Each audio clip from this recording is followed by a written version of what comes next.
Good morning, good evening and good night.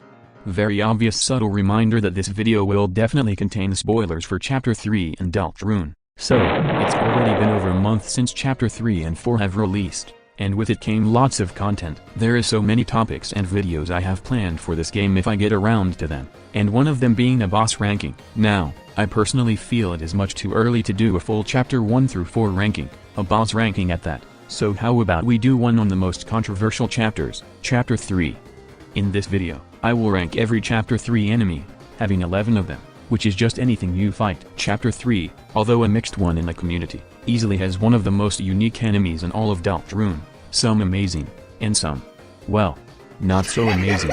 So without further ado, let's roll to number 11, Pippins. Surprising, not surprising. Can we all just agree this battle is so middle of the road for no reason? His only attack is him throwing some dice, and they all explode. And the reason I hate it so much is because it is not consistent at all. He rolls from a 1 through 4, depending on what it lands on it shooting that amount of bullets. The thing is, it's entirely random and goes straight into your face. Look at number 1. A slow bullet going to you, and now look at number 4. Oops, it already flew past. They are a pretty funny NPC, but as a fight pretty mediocre. Anyways, that was too much Pippin ranting. So let's hop to number 10, that one frog I don't know the name of. There really is not anything to say about this, it's kinda just there. Has like one attack, and reuses one of the axe from an enemy in Chapter 1, pretty bare bones enemy. What's the opposite of bare bones? Well, I have no idea, but I assume it's related to water, just like number 9, the water cooler. Still sounds and is completely insane that with all these fights in the game, one of them is a water cooler. I genuinely don't know how people feel about this boss, as there is a very mixed perception to it. Some like it and some don't. One thing we can agree on is it's a very humorous boss, as, once again, it is a water cooler. It has one single attack, the big white bubble and water droplets circling it. This boss is surprisingly hard and can be pretty fun.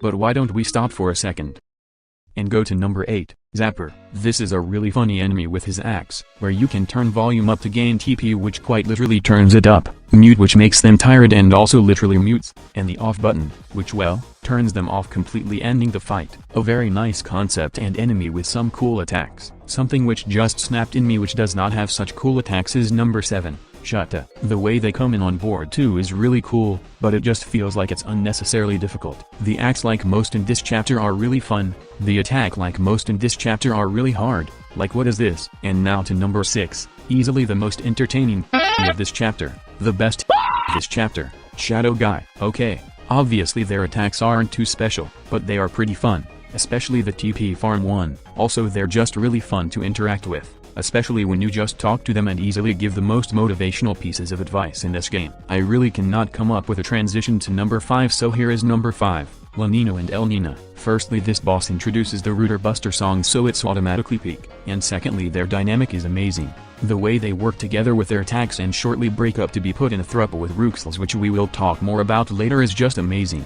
It also has a good amount of difficulty for being Chapter 3's first boss. You obviously can't forget about Tenna just coming in so we can love TV 99 times. It's a true roller coaster of emotions. Let's ride this roller coaster down to the depths of number 4, John Mantle.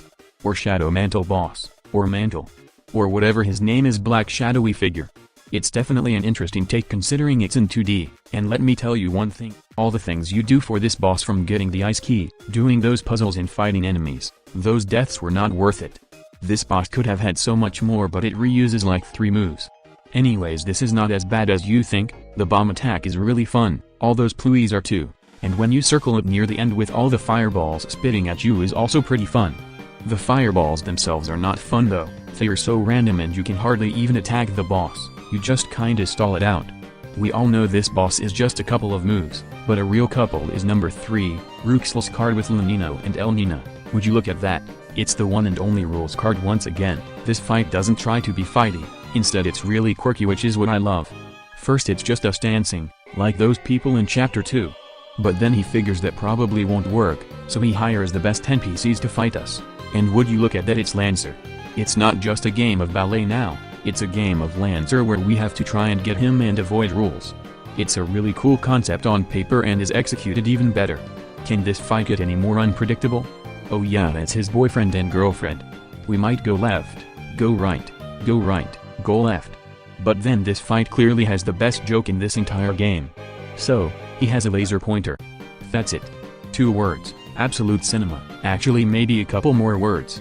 Lanino gets tired of Rouxls, and so does Elnina, and with that they reunite back as a couple. And the only couple they need is someone they can share the sky with. And oh my god. Star Walker. I mean they weren't lying, he definitely came out of the blue, just like number 2, the Roaring Fraud. What a reveal this boss is, something we all thought would appear in chapter 6 or 7, just comes from the shadows. You love them, you hate them, one thing is for sure. Is that this little brat is the hardest boss in all of Undertale and Deltarune. It's actual nightmare fuel, from their beginning attack, to the swords, to the box thing, to the slice thing, and a god-awful ending attack with the world's worst hitboxes for no apparent reason. But the thing is, that's the exact charm of this fight. There hasn't been a real challenge since Spam Tom Neo on the Snowgrave route, and that's if you did Snowgrave. The best part is also how it's completely optional. You can take the risk and beat them for a Shadow Crystal, or just move on and not spend a week of your life struggling on this. This also perfectly ties in with John Mantle, and how you do that entire quest for the Shadow Mantle just so it gives you a better time with the Knight. And although admittedly I still think the quest for the Shadow Mantle is pretty redundant, the Knight clearly pushes that out the window. It does things no other Deltarune boss tried doing, and was a questionable but interesting take. Overall, this boss, although slightly annoying, is definitely a special charm, and someone I would totally run over a truck with, a true Medal of Honor. But if I'm speaking so good about this boss, then who could number 1 be?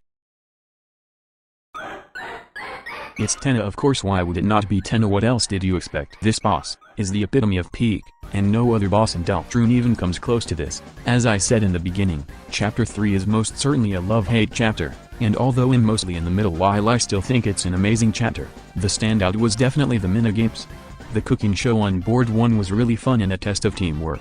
The Guitar Hero on board 2 was an even bolder test of teamwork. The Rouxls game, although probably my least favorite, is still really cool, and the cowboy games in TV World are really well designed. So what did Deltarune decide to do with all this content? Well, how about we just whip it onto the main antagonist, make them a full-on WarioWare and call it today. The best decision they could have made. There's just so much variety it's hard to put into words. There's obviously Tenna's basic attacks, which although are well, basic, are obviously not the main highlight. You can do minigames with him, and it's a compilation of everything you have done to come here. Cooking minigame? Avoid fires with a cool Tenna dancing, raise up your bat. Hit sync to the song, which blends in so well especially during the ending of the song. The Rouxls minigame, which is completely optional. Let's not talk about that actually. The cowboy section with Tenna shooting you and where you shoot Tenna? Amazing. And the ending is possibly one of the best endings for a Deltarune boss, where everything gets thrown at you, in a good way of course, so fast-paced, just to transition to you having to defeat Tenna with those cowboy costumes. It's an absolutely amazing fight from point A to B, and Toby Fox will have to do a lot to top it, but knowing him, he could just create mankind's best invention, so I am really on the edge of my seat. Anyways, that was your objectively correct Deltarune ranking of every single enemy in chapter 3, and let me know if you want more of this type of content compared to my Mario Kart slop. Anyways, see you in the next video, and go play Deltarune.